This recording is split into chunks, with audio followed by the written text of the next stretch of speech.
Hi everyone! Ngayon, ipapakita ko sa inyo kung paano ang proseso ng paggawa ng Crunchy Bites crackers na gawa sa Black Musk fish. Ang unang proseso ay hugasan ng mabuti ang isda. 1 kilong isda ang ginamit namin dito.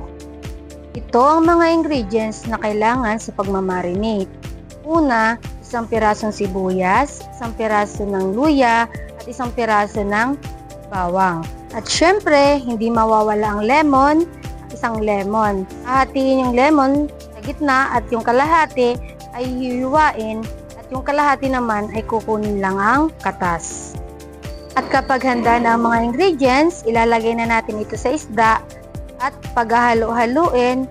Pagkatapos nating haluin ay ibababad natin ito ng magdamag o 12 hours para mawala ang langsa.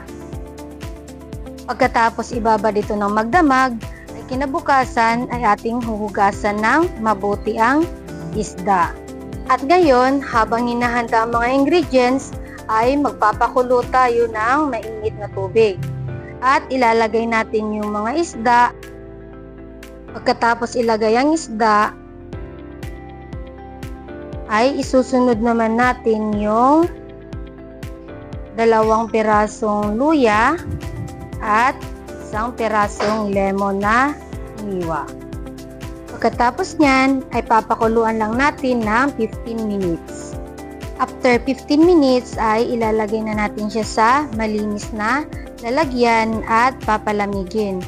After natin papalamigin ay aalisan na natin ng mga tinik. At yan na siya after tanggalan ng tinik. Ihahanda na natin ang mga ingredients na kinakailangan para sa pag-blend.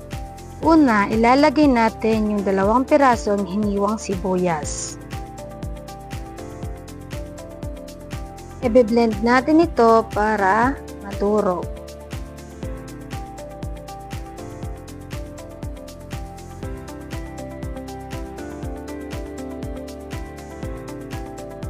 At ngayon, ilalagay natin ang 1 piraso ng bawang na slice.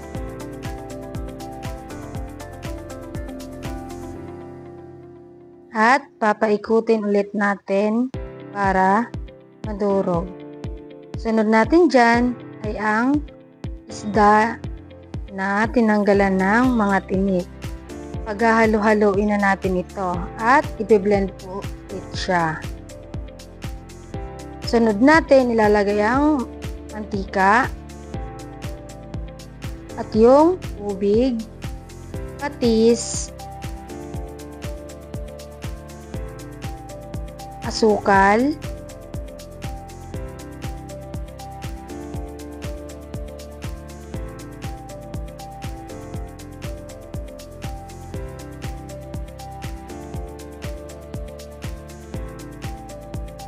at yung black pepper, magic sarap, at yung salt. I-blend na natin siya para mahalo ng mabuti. At yan na siya pagkatapos. Pagkatapos ma-blend ay ilalagay natin siya sa malinis na lalagyan at lalagyan natin siya ng cassava starch para paghaluin. Bali, yung nilagay namin ditong cassava starch ay 1,700 grams. Pagkatapos ilagay niyan ay haluin lang natin ng mabuti.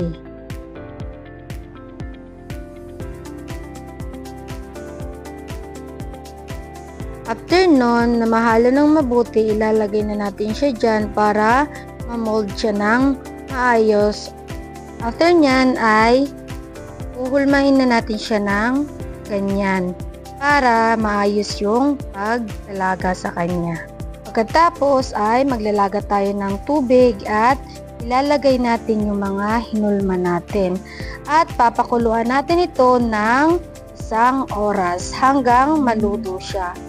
After nun ay hahanguin natin siya at papalamigin.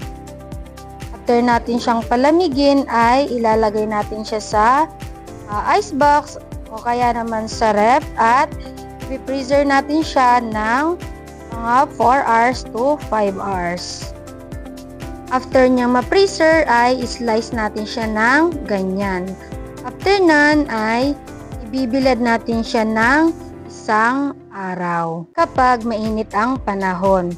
Hanggang 2 days o 3 days naman kapag hindi mainit ang panahon.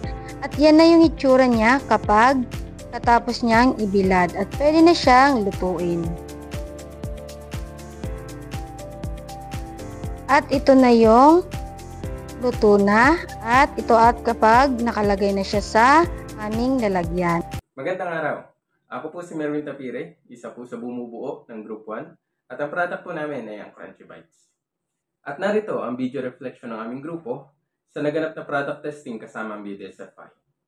Isang napakalaking privilege na po para sa aming grupo na magkaroon po ng oras sa mga expert po natin sa BDSFI para po makita ang aming dinedevelop na produkto.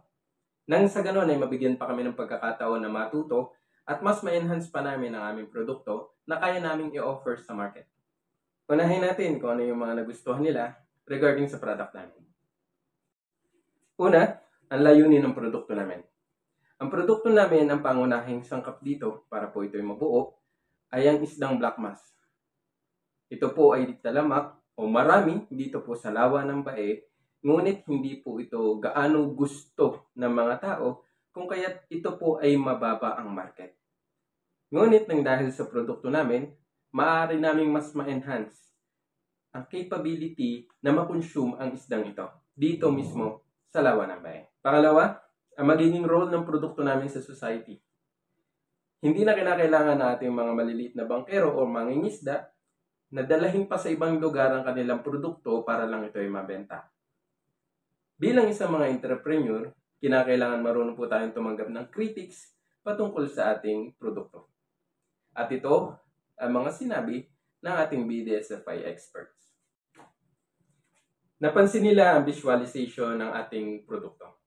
At dahil dito, sa lahat ng kanilang mga sinabi at sinuggest, nag-come up ang grupo na mas magkaroon pa ng enhancement and pagbabago sa itsura ng ating produkto. Isa pa dito, ang paglalagay natin ng claims regarding sa tayo ay bestseller. So wala po tayong basehan pagdating sa bestseller, kaya tinawag po nila ang ating pansin o ang pansin naming grupo para ito po ay paliwanag po sa amin. At yun naman po ay napagkasunduan kaagad ng aming grupo na ito po ay ayusin. At bukod po doon, nagkaroon pa po sila ng isang payo sa amin regarding sa isa sa pinakamahalagang proseso na meron ang aming produkto. Ito po yung drying method. Nagkaroon kami ng idea kung paano pa po namin ito i-enhance at nagkaroon din po sila ng suggestion na po pwede po nila kaming i-expose doon sa kanilang facilities na sa ganon ay mas magkaroon pa or mas lumawak pa ang idea natin patungkol sa drying method. Nang sa ganon, mas maayos natin ma-serve sa ating mga customer ang ating produkto. At ito, ang mga insights and comments, video reflection na meron po ang aming grupo regarding po sa ating naging BDSFI presentation.